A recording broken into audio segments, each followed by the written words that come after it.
All right. I think we got everything all set to go. Let me just check and make sure. Can everyone hear me all right? I want to make sure the mic is set properly. No, it wants to use the iPhone for some stupid reason. I bought this for a reason. All right, so how's that coming through now? Is it all good? It actually selects, I keep my iPhone down here. It actually selects the iPhone as a microphone option. So really weird. Okay. How y'all doing? I think I've got everything all kind of set up here, just ready to go. I've got Clip Studio Paint open. I'm going to open that up in just a moment. So Matt, I got Matt in here, and Kevin. How you guys doing? I know I chatted with Matt last night on his channel, and he had a bit of a request here to do this one character, and I haven't even had a chance to. I should have done some screen grabs or something, and I haven't had a chance to bring that back up. My hair is going crazy tonight. So I should actually look for this again.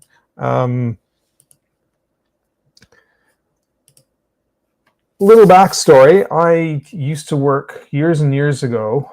I used to work for an animation studio in Toronto called Nelvana, if you pronounce it that way. And let me see if we can bring something up here. I did a little bit of work on, I did some work doing some in-betweening on not Mumphy, the other one, Babar the Elephant. Mumphy was something else I did also, very, very briefly. A stint with Babar doing in-betweening, but I didn't really like in-betweening and wasn't very good at it, and it's extremely monotonous and wasn't very much fun. So I managed to get in a different department doing layout, which I enjoyed so much more. And I worked on a little show called Rupert the Bear. And Rupert only ran for about 5 years. It wasn't like a continuous 5 years. After the 4th year, it stopped. And they did another year, but it stopped in 94, and I think they did another year in 97. I worked at it around 94, 95. I think I did a bit of work for it. Not quite a year. And I wanted to see if I could go back and find one of the segments that I did. And I found 2 of them. I'm pretty sure there were 2 of them that I worked on. Let me see if I can bring these up again. I have to be careful what I'm putting up here. I don't want any copyright strikes. Oh, this is off somebody else's, someone else's account. But I'm just going to see if I can find the episode and screen cap it. Give me just a few minutes. There we go. I believe it was Rupert and Archie. There it is. And because there was about 4 or 5 of us in that department, at least in that area, there was probably more. We would just sort of receive these random packages. So it wasn't like I did the layout for the entire show. It wasn't like I even did it consecutively. They just walk in with the layout packages, and we just grabbed the folder off the desk, open it up, and it was kind of a surprise to us which one we were going to get. So it was all kind of out of order. I could be doing one scene. The next scene would be done by the guy next to me. Another scene might be the guy who was in the other room. So it was all over the place. And a lot of times we didn't know. This is television, so we don't even know what the story was even about. I just showed up. I knew what I had to do, but drawing it was actually kind of a lot of fun, because it was a very storybook like cartoon, and the drawings were relatively easy-ish to do. Lots of trees, lots of the buildings weren't like. You could draw rough edges on these things, and it didn't have to be really, really tight. But so Was there another department that put it together? Yes. Well, see, if they're what happened is they're all numbered. So I pick it up and it would be, episode. In this case, it was episode 33, I think. Season 4, episode 43, scene 17, or something like that. It would be marked and labeled on that. They had another person who was a production assistant, and that was something I did at a different studio. I was a production assistant for a short time as well, and that was the little place called Phoenix Animation right across from the street from Nelvana. It was a non-artistic job. So basically, you once those layout packages were done, somebody would come and pick them up. They would come back to us. We'd make sure everything was ordered, make sure everything was done inside the layout package. We also had to take out the sections. So in a layout package, you'd have the drawing of the background. That went into something to go to the background painting department. I'd take out the poses and the match lines. That would all go to the animator, and that would go into another folder. So we'd separate all those pieces. It was a big assembly line is what it was, really. It would start from the script. Script would go to the storyboard artist. That would also go to designers who would design any props, locations, things like that. Model sheets would have to be made up. It would come to those storyboards, and everyone got the prop sheets. Everyone got those model sheets. The storyboards then came to my department. And we had to take the storyboard, break it all down, and then draw out the different elements that was in that, and then that would all get set. Then somebody would pick that up and separate them, and it would go all to the different people. But it kind of was factory work. It was an assembly line process, basically, especially in television, because you consider that they did about 20 plus episodes a season. Well, for Rupert there was less, but you had multiple shows. They might have 4 or 5 different TV shows going at once. And we were all separated in different departments depending on what show we were working on, so we kept it all together. And it just would basically, that's it. It would go to the script, the storyboard artist, layout artist. That would break up to the animators, paint department. Then it has to come back together again. The other ends for the camera people, and then it got who would shoot the episode, be timed up with the dialogue, all that, and then it had to be put together and edited and sent out all within a week. So yeah, we didn't have a lot of time to fool around, but I enjoyed the work though. I mean, it would come down to crunch time. That's normal for any studio. I think it's always going to have that crunch time. But let me see if I can bring this up. Actually, when I went across the street to Phoenix Animation, they were a little more disorganized. That place didn't. It was unfortunate that one didn't last very long. Somebody else bought it, and then I don't know whatever became of it. But I did as a production assistant, and then you got me down memory lane here. I know I did cell painting for it. The cell painting wasn't even for the actual production. It was actually the production stills that had to be put together for the presentation. The production itself was just about done because I was supposed to be doing background painting, and that's the story I think I told Matt, where I was about to head out the door. I'd been hired to do background paintings on the show, and then the Monday morning, I was in the kitchen getting everything ready, just about to head on the door. My shoes were on, my coat was on, the phone rang, and I was like, shit, I gotta grab this. I'm gonna miss the GO train. I picked it up, and as them saying, production is finished. We know he hired you, but we there's no more work. It's done. We don't have anything for you. I was like, so yeah, I was not happy about that.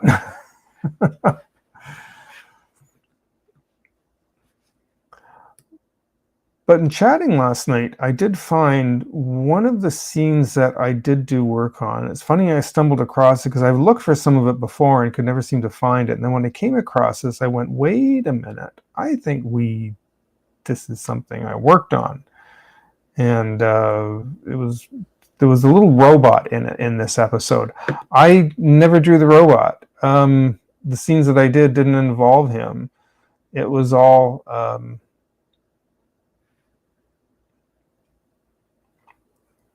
see if I can find it. I lost it again. I'm sorry. Is this even the right episode? Yeah.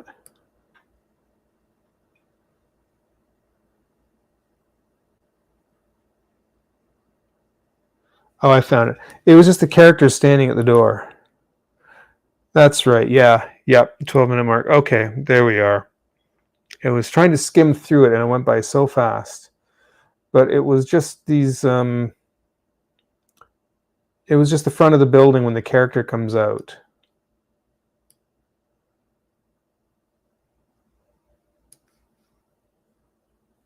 I'm going to turn the audio down and I can see if I can show this.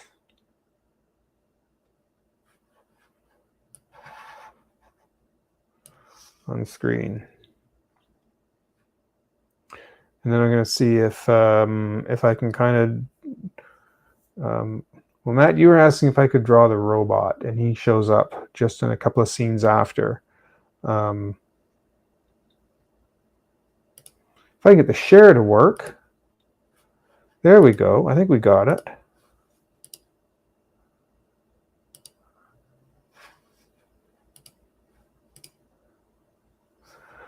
So I remember this, vaguely remember this castle. And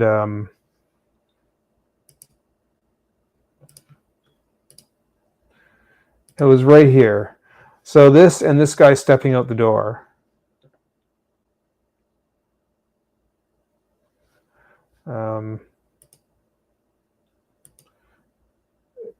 He came down to the lower step. Because in the if I remember correctly, this has been a while. He was supposed to, the storyboard said he comes down the steps, but the steps were so short and he seemed like such a tall character. I just had him stepping directly off. And because he needed to come to the side, I had to have him come over and step on the grass because that door needed to be visible. It couldn't be blocking the entire door. And they said comes down to his left or my right slightly. Well, the way the path was drawn, he's going to have to come onto the grass.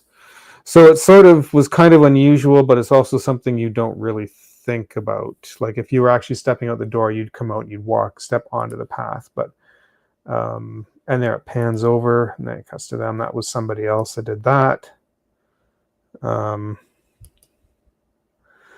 It's what I mean by tall, the steps are short. Like I'm kind of meaning in perspective of what's in the scene with the steps, the door, him, and compare it also to all the little animals. Everything else is shorter than him.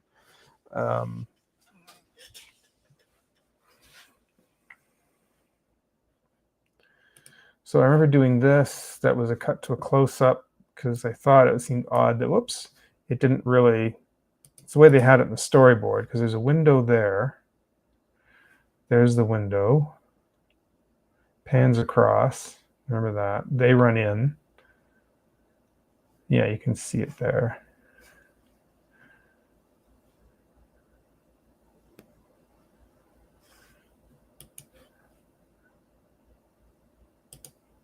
Let's see if I can jump ahead here and find the, because the robot comes out of the door.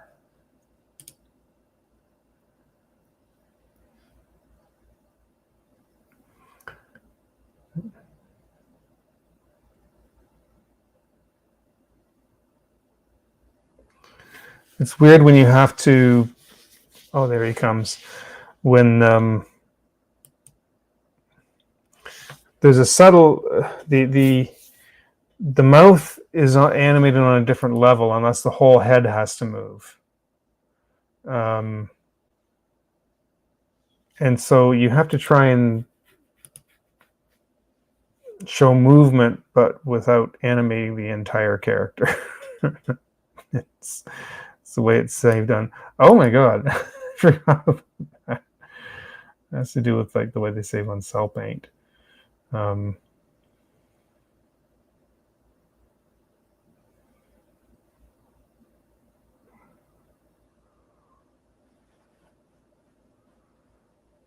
Let's see if there's a good. So you want me? I know, Matt, you wanted me to draw the robot.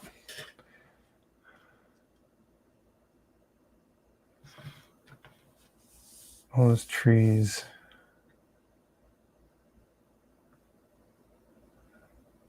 There was a good shot of him in there somewhere.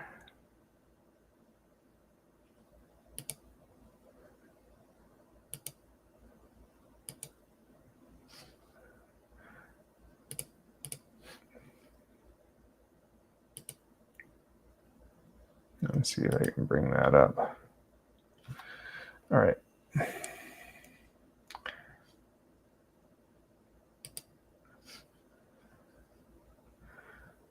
Psychotic robot. He's in with an axe. Okay, there we go. I can maybe do a screen cap.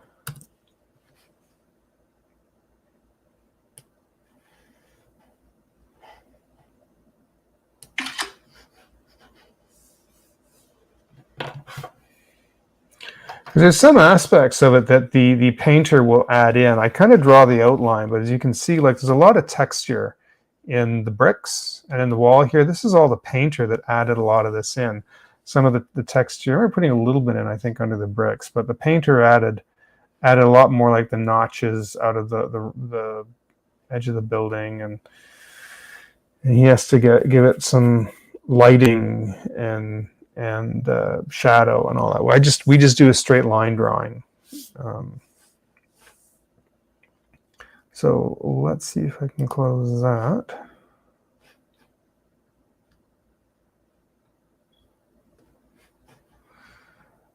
There's a way I can get multiple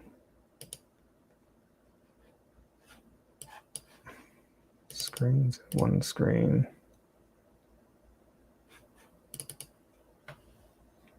Okay, I'm also going to change my position here. That's a little better. I can see myself on the phone, and I can see the text better that way, or I can see the chat better that way as well. It seems I got 5 people watching. Hello, everyone.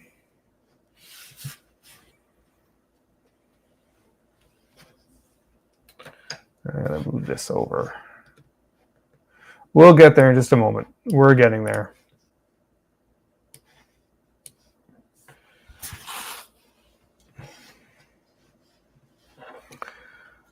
So was the robot's name, whoops, sorry, was it the robot's name was Archie, I believe? He looks like an Archie.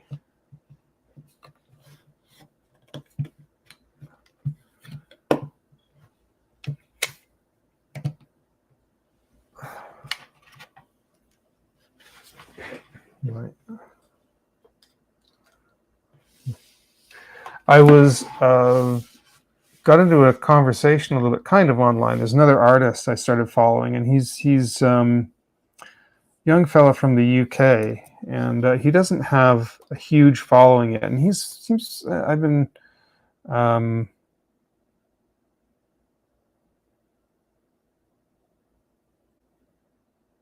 bottom right hand corner is your downloads.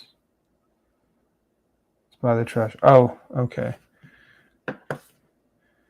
Yeah, I've got that just minimized, and yeah, it should be all right. Yeah, I've been watching this fella on Ben something. I forget his name now.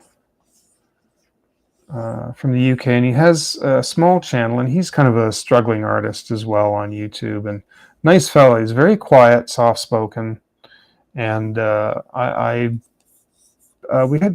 was kind of just watching other videos about how to make money on YouTube, and I was kind of interested in some of this, and a really nice fellow. I think I'm going to message him and might maybe try and get him on my live sometime. Mr. Paul Pate is in the house. How are you, sir? Good to see you. He's a little longer than that, isn't he? 1, 2. He is. 1, 2. No, that is the right height. He is double the width. If you take the width of the circle here, he is double that. Can I bring that up as a reference?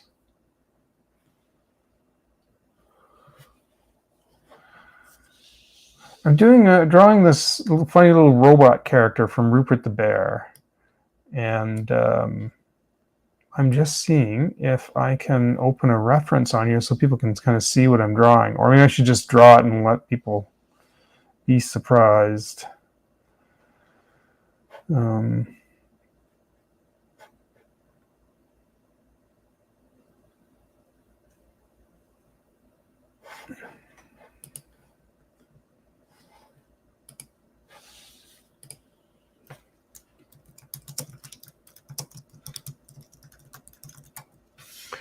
Studio Paint reference window. Windows Subview. Okay. Subtool. Subview. Okay. Didn't do anything. I have my doors locked.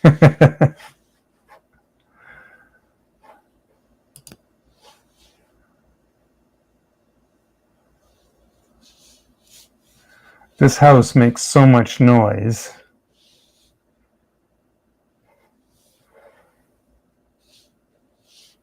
Subview is on. It says it'll open a floating window, but there's no floating window on here.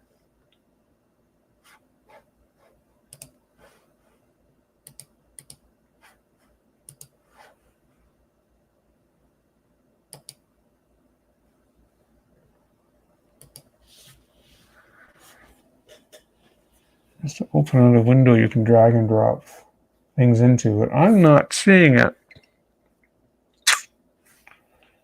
Okay.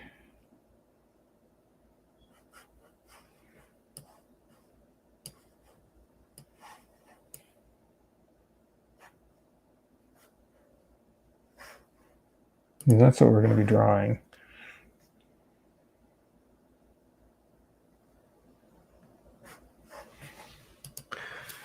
How's your stuff coming along, Paul?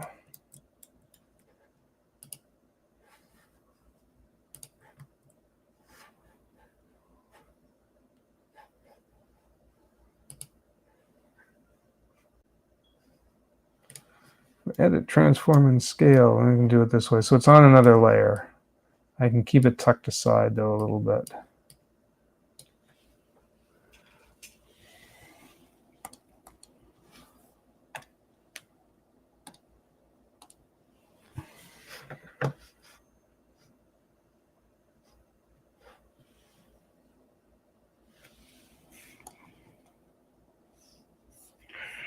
All right, so he might be up a little bit high. And you get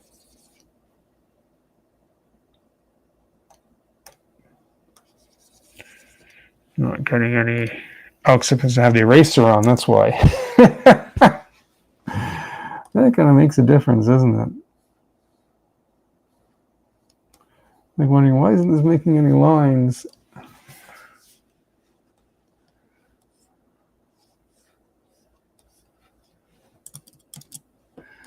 All right, he's broken up into different layers, so this will make it a little easier for drawing him for sure.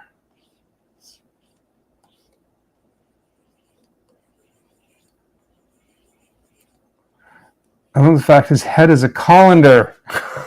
Hi, Dylan. How you doing, man? Oh, big doctor's appointment tomorrow, eh? Okay. Well, fingers crossed. Hope it goes well.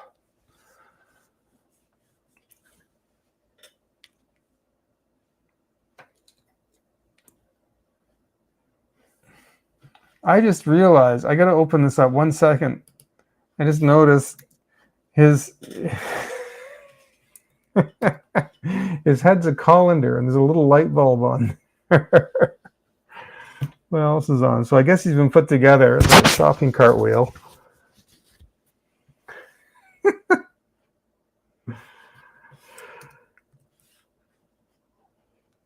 Oh, excuse me.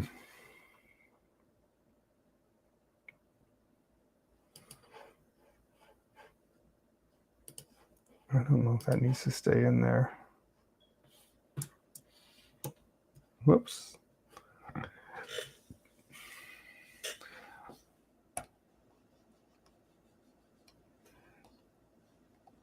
It's funny. Do a rough figure here with this. It's a little distant from me.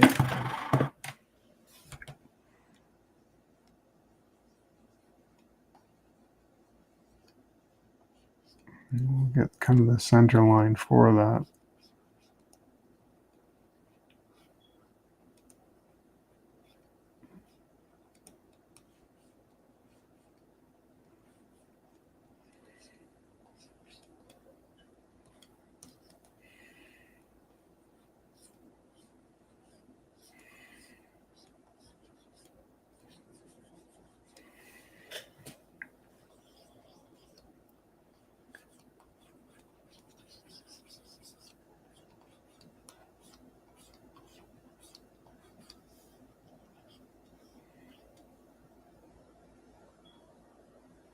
This arm's up a little high, isn't it?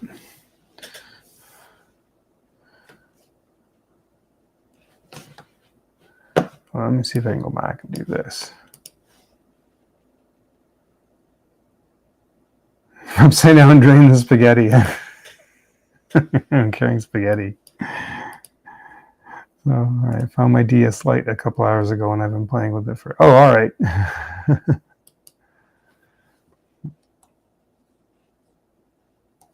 Oops.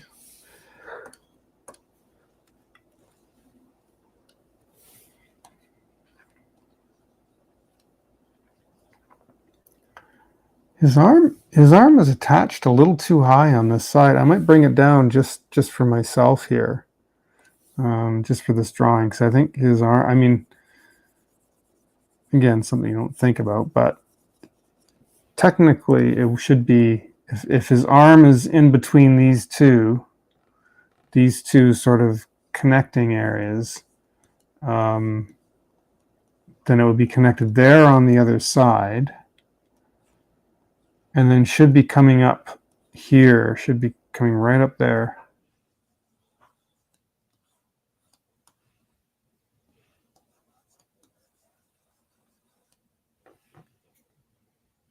That was even higher than that.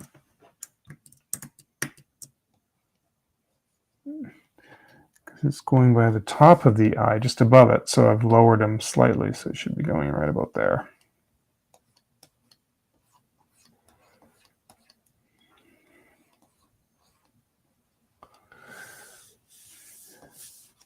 Sometimes what's a good idea, if you're drawing something three-dimensional, there's a connection. Like he's got his arm connected here where you can't see it because it's on the other side of the body. So if you ever have an object, right, and there's like an arm coming out of here, say, and you want the other arm on the other side to be waving, you got to figure out where it's connecting from. That's where you learn the center, sort of the center lines here, right? And you figure out where around the object, you kind of outline it. The shape of that object, and you figure, well, if it's the halfway point, if he's tilted up, this thing's looking up, right? And there's where that is. It would probably be down here, and so the arm would become visible here, right? Because that would join inside the body across there. So that's where you kind of have to think three-dimensionally a little bit when you're drawing on something like this. That's why we draw objects. We'll draw an object and we'll figure where the center line is. Imagine it as like this transparent ball. And if he's looking up, this one will make it a little darker in the front, and then the eyes will be looking up this way. if it's, looking downwards, a tilt down,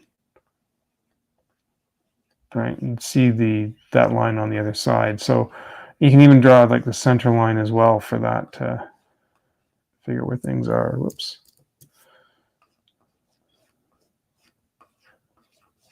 So little trick there when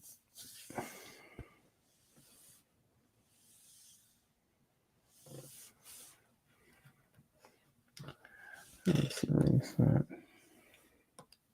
I'm gonna erase this just so I have some room. Actually, I'll get him out of here.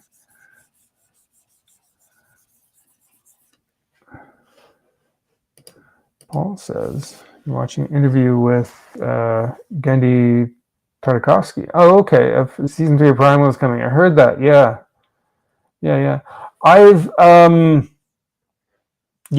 haven't seen the second season. I did watch the first one a while ago. It's a brutal show, by the way. Be ready for that one. It's not an easy show to see. I mean, it is brutal. It was interesting storytelling though, where they don't speak English, but you know exactly what's happening though with the visuals. Backgrounds are kind of incredible in that show too. It's hugely popular. It's really popular,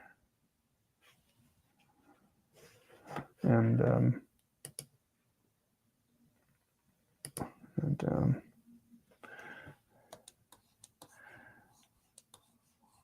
yeah, they do.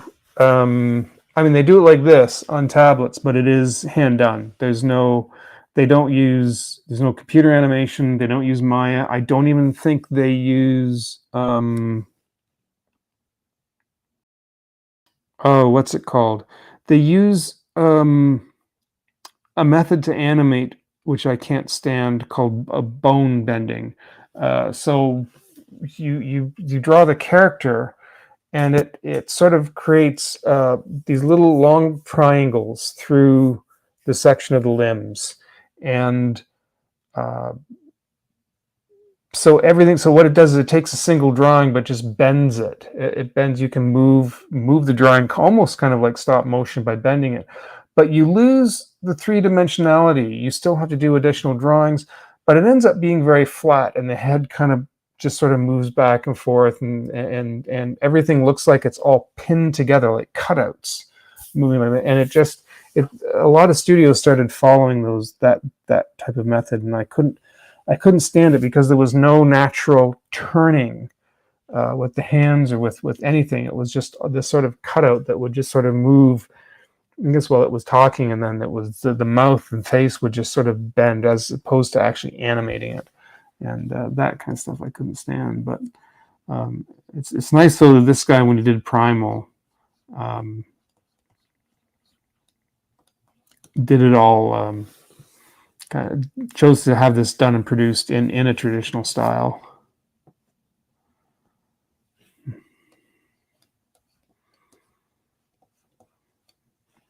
And it's the story of a caveman and his dinosaur.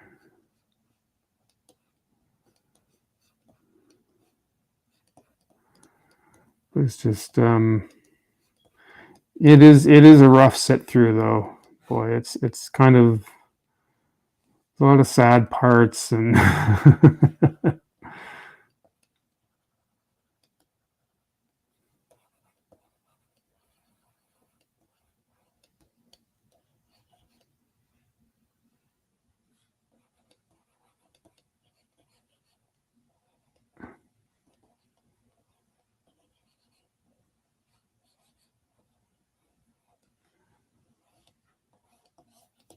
he went off the page a bit. I'm going to fix that after.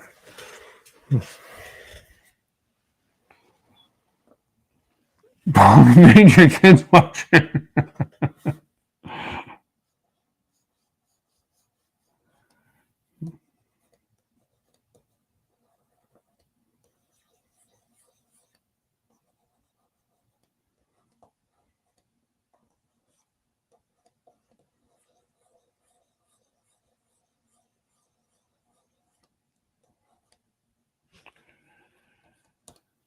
I kind of want to now in this particular scene. He's got his hand kind of in front.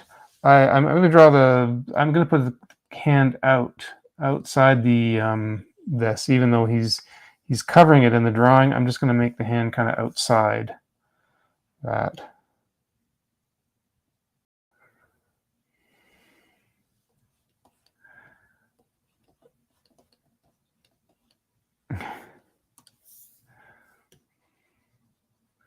I was going to say, like, how old are they now? Like, are they? Because yeah, that if they're too young for that, that could be a traumatizing show.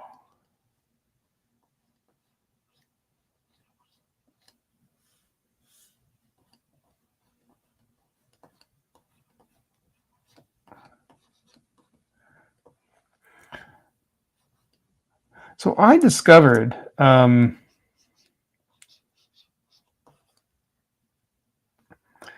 Boy, for those of you that came through watching TV in the 80s, do you remember Saturday Night Live had a skit? They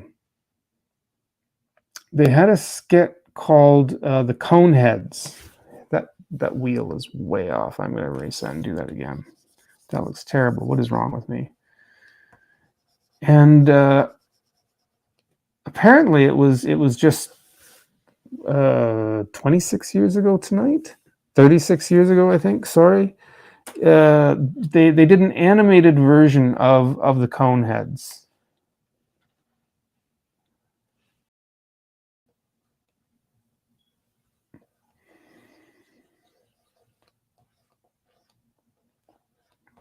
And it only got one episode. It only got one pilot. But I was watching something on TikTok, this guy who does retro television, and it came up. I went, wow, I had forgotten all about that.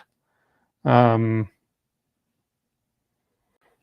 with Dan Aykroyd, and they all did the voice. Everyone, it's their characters, and so they all voiced whatever character they did in the skit. They did in the episode, and it was animated by Rankin Bass. Strangely, most noted for doing like Rudolph the Red-Nosed Reindeer and the stop motion stuff, right? But still crooked. In this case, it was traditional television animation. I love the theme to it, this wonky kind of weird space age kind of theme, which I thought was cool. But it was not very good. What conveyed a funny in a sketch just did not convey very well in an animated series. And they also used a laugh track in that, which doesn't fall the same way anymore.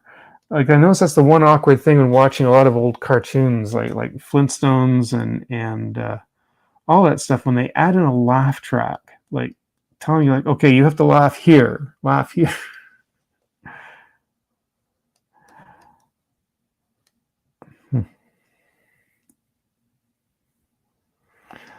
Oh, it was even more so, Paul. It was it only had one episode that ran as a test pilot, and it failed miserably. I don't know if it was, they sort of blamed the competition, but it just wasn't very good. Only got that one episode, and that was it. I do remember watching it. It seems to me 1983. Yeah, and you can find it on YouTube. You can actually. I watched some of it actually on YouTube, and couldn't watch the whole thing. It was just so. There was some really creative little things they did in it, because it starts off on their home world, and I thought, oh, there was some neat little design stuff in there. It reminded me of last night, Matt, when Matt put on. I told him about the Star Wars holiday special and the horrors of that. And the animated sequence where they actually introduced Boba Fett into it. A whole year and a half before The Empire Strikes came out. It's true, isn't it, Paul? It's like they put those in there, and I got to tell a funny story about this. I told this story the other night, last week rather, I should say. Just because I was a weird kid that had issues. But when I was really little, like I loved watching the Flintstones. And I thought it was really weird that I'd watch the Warner Brothers cartoons, which didn't have them. And then I'd watch the Flintstones and some of the Saturday morning stuff that that all had this laugh track. And I'm really little now. I have to remember this. I'm really, really young, sitting in front of the TV. And I thought it was coming from people watching the show, and that the TV, your speaker on the TV, I guess also worked as a microphone, I guess, and that it was picking up everybody laughing that was watching the show. And I remember trying to laugh extra loud at the TV when something came up so that to see if I could hear myself. And my mother was kind of like, I think it's pre-recorded. I don't think they can hear it. And I didn't kind of understand how all that worked. I was a problem child.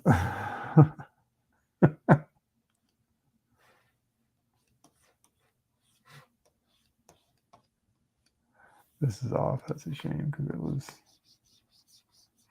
that's way off.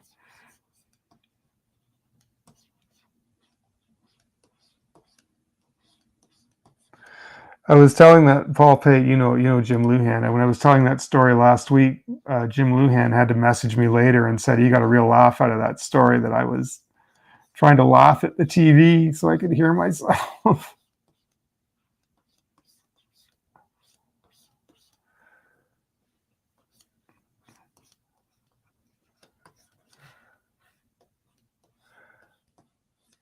Boy, these are hard to keep these. Why am I having so much trouble keeping these even? Because these should not be this much difficult. You'll be seeing more of a curve the more it goes up.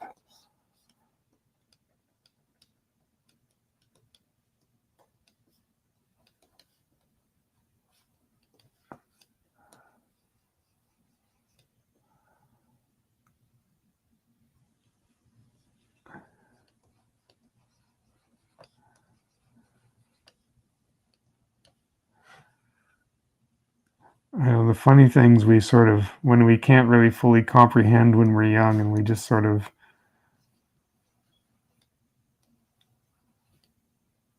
oops. Trying to make heads and tails of the world.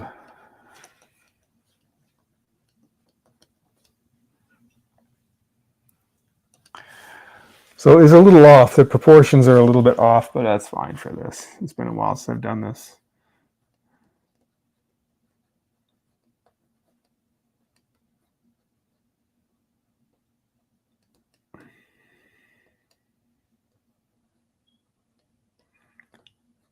Oh, right. Yeah. So I was telling Matt about the Star Wars holiday special and how horrible that was. And we found that is also, boy, that hand is more complicated than I thought. That is also actually on the YouTubes, and we put it on last night. Or Matt put it on his live, just for a laugh, because it was done by Nelvana in the mid '70s, which is where I ended up working, and a couple of people who worked on it were my instructors. And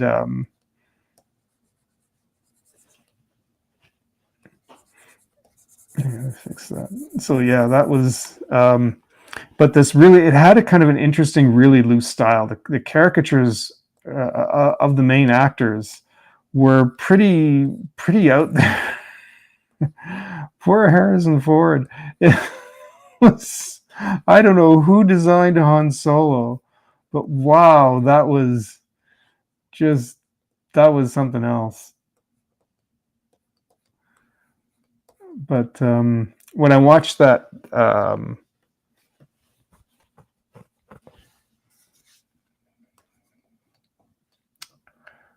when I watched the Coneheads, it reminded me of that style a little bit, which I think was very late '70s, early '80s.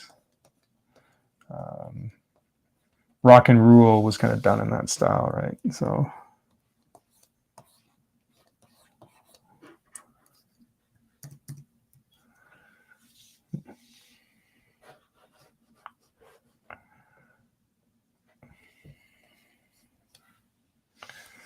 Well, he's not exact, but he's pretty close.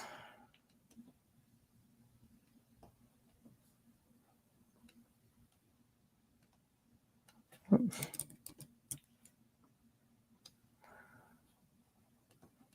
If I was on a production working on this character, I would probably spend a little more time on it to get to.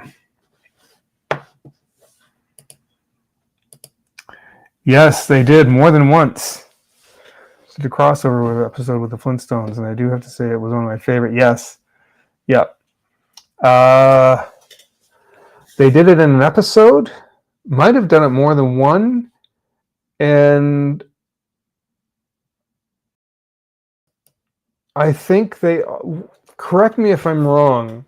If they were also in A Man Called Flintstone, which was the in 1966. It was the full-length feature cartoon.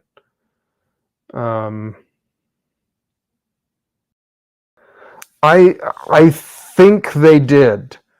I want to say they were also in A Man Called Flintstone. If you're familiar with that, it was that was actually the first full-length feature animated Flintstones movie before the 1993 live-action one. It had all the original voices, of course. It was just done in '66, and I had the poster for it because I loved the movie poster for it. And I don't know if I still have it around here or not. I couldn't. No, I think it's in storage still, unfortunately. I used to have it. If you go back to my older videos, you can kind of see it in the background. It's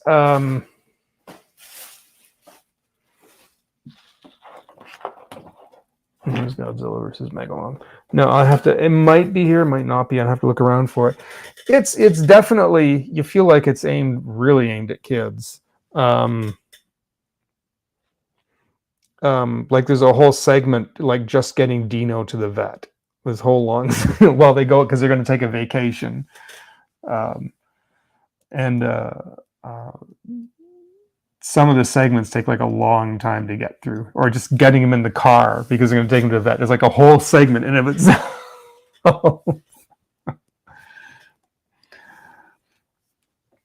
So I am going to ink that.